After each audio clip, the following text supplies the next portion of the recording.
अपराध एक ऐसा नासूर है जो सदियों से हमारे समाज को खोखला करता आ रहा है। अपराध का ये नासूर कभी बढ़ जाता है तो कभी पुलिस कार्रवाई का मर्रम इसकी पीड़ा को कम कर देता है। राजधानी की जुर्म से जुड़ी खबरों से आपको रूबरू करवाने के लिए हम लेकर आए हैं विशेष कार्यक्रम क्राइम सीन। हमारा मकसद न केवल आपको जुर्म की दुनिया से बाखबर करना है बल्कि आपको सच्चाई से रूबरू करवाना भी है। तो आइए क्राइम सीन की शुरुआत करते हैं इस कार्यक्रम के पहले सेगमेंट ऑन द स्पॉट से।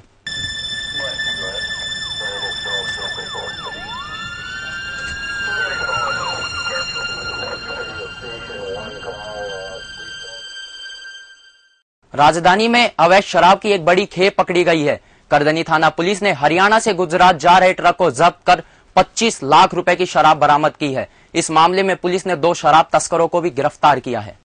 पुलिस ने अवैध शराब तस्करों के खिलाफ बड़ी कार्रवाई करते हुए 35 लाख रुपए की अवैध शराब पकड़ी है।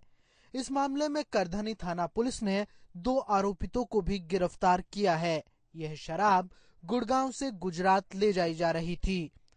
मुखबिर की सूचना पर पुलिस ने नाकाबंदी की। इसी दौरान एक्सप्रेस हाईवे पर एक ट्रक की जांच किए जाने पर इसमें भारी मात्रा में अवैध शराब मिली। एसीपी नरोत्तम लाल ने बताया कि पुलिस ने ट्रक से 650 कार्टन अवैध शराब बरामद की है। पुलिस ने पकड़े गए आरोपितों के खिलाफ मामला दर्ज कर जांच शुरू कर दी है।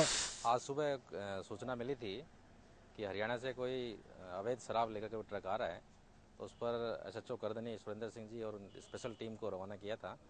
तो अपने एक्सप्रेस हाईवे के ऊपर ट्रक को रोका गया, तो इसको चेक किया तो मालूम चला कि इसमें बाहर तो प्लास्टिक का रद्दी पड़ा हुआ है और अंदर जो है अवैध शराब के कार्टून पड़े हैं। एसीपी नरोत्तम लाल ने बताया कि पुलिस आरोपितों के जरिए मुख्य शराब तस्कर तक पहुंचने का प्रयास कर रही है। साथ ही पुलिस ये भी पता लगाने में जुटी है कि ये कार्टन किसे सप्लाई किए जाने थे। ये गुड़गांव से भरते हैं और गुजरात बॉर्डर पर ले जाते हैं, खेरवाड़ा से आगे। और अभी 2 लोगों को गिरफ्तार किया है जो 2 गाड़ी में थे। बाकी जहां से लेके आए हैं उनके नाम से पूछ रहे हैं, उनको भी गिरफ्तार करेंगे। पुलिस लगातार इन शराब तस्करों के खिलाफ कार्रवाई कर रही है, लेकिन पुलिस अब तक शराब तस्करी पर लगाम लगाने में नाकाम रही है। इस तरह की तस्करी को रोकने के लिए प्रशासन को मुख्य सरगनाओं के खिलाफ कड़ी कार्रवाई करनी होगी। Bureau report, DG news. आपने जुर्म की दुनिया के शातिर से शातिर सूरमाओं को भी धूल चाटते देखा ही होगा। ऐसे सूरमा जो खुद को समझते हैं काले कारनामों का कलाकार, जो यही सोचकर रचते हैं साजिश कि वे अपने मंसूबों में कामयाब होंगे और कोई भी उनका बाल तक बाका नहीं कर सकेगा। लेकिन ये बदमाश यह नहीं जानते कि पाप का घड़ा एक न एक दिन फूट ही जाता है। सारी कारस्तानियां और चालाकियां धरी रह जाती हैं और पुलिस इनकी गर्दन नापने में कामयाब हो जाती है। आइए क्राइम सीन के इस सेगमेंट में देखते हैं पिछले दिनों गुलाबी नगर में कैसे हुए अपराधियों के इरादे फेल और वो पहुंच गए जेल।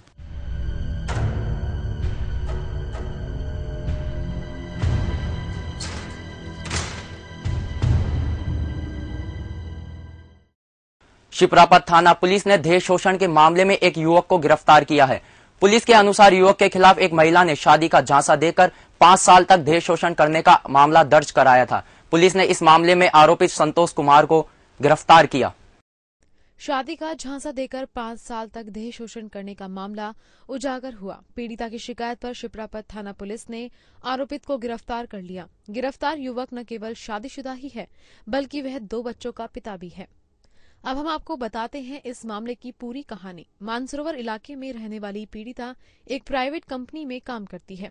करीब 5 साल पहले उसकी मुलाकात कंपनी में काम करने वाले उत्तर प्रदेश के गोरखपुर निवासी संतोष कुमार से हुई।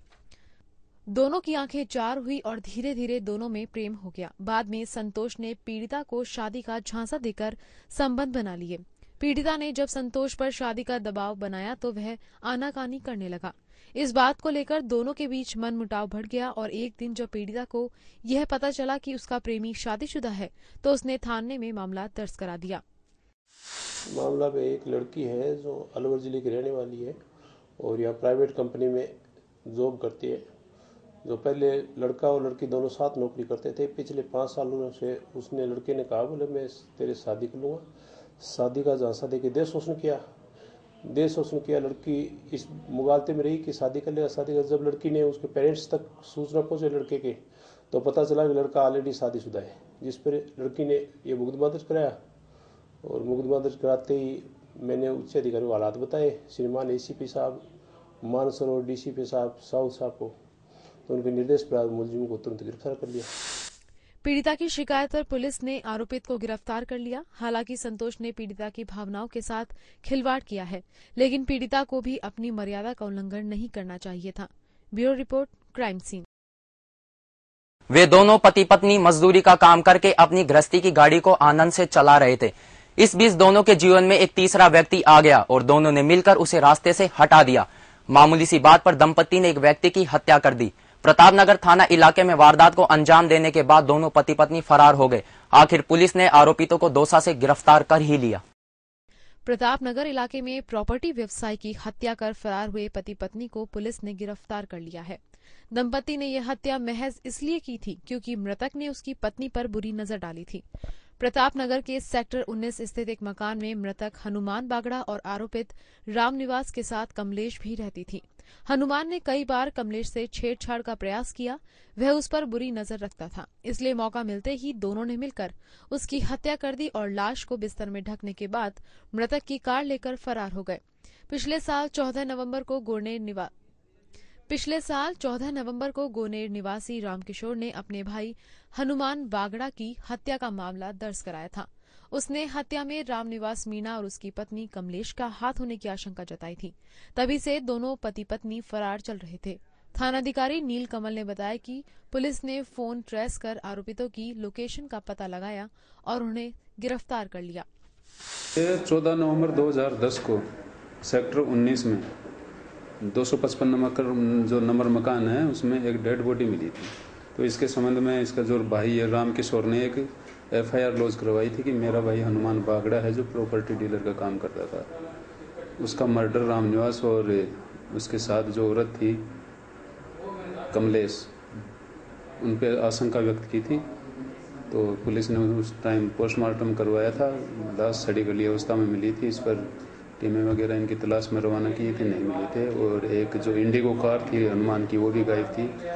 कई दिनों बाद में जो है कार है वो बसवा थाना क्षेत्र में लावारिस हालत में पुलिस को मिली थी, लेकिन दोनों फरियादी आरोपी काफी दिनों से फरार थे। थानाधिकारी नील कमल ने बताया कि पुलिस ने फोन ट्रेस कर आरोपितों की लोकेशन का पता लगाया और उन्हें दौसा से गिरफ्तार कर लिया।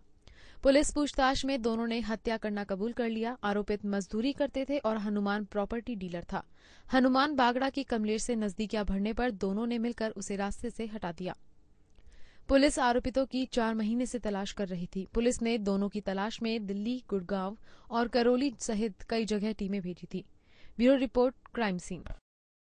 क्राइम सीन को लेकर हम फिर देंगे दस्तक, लेकिन एक छोटे से ब्रेक के बाद बने रहिए हमारे साथ।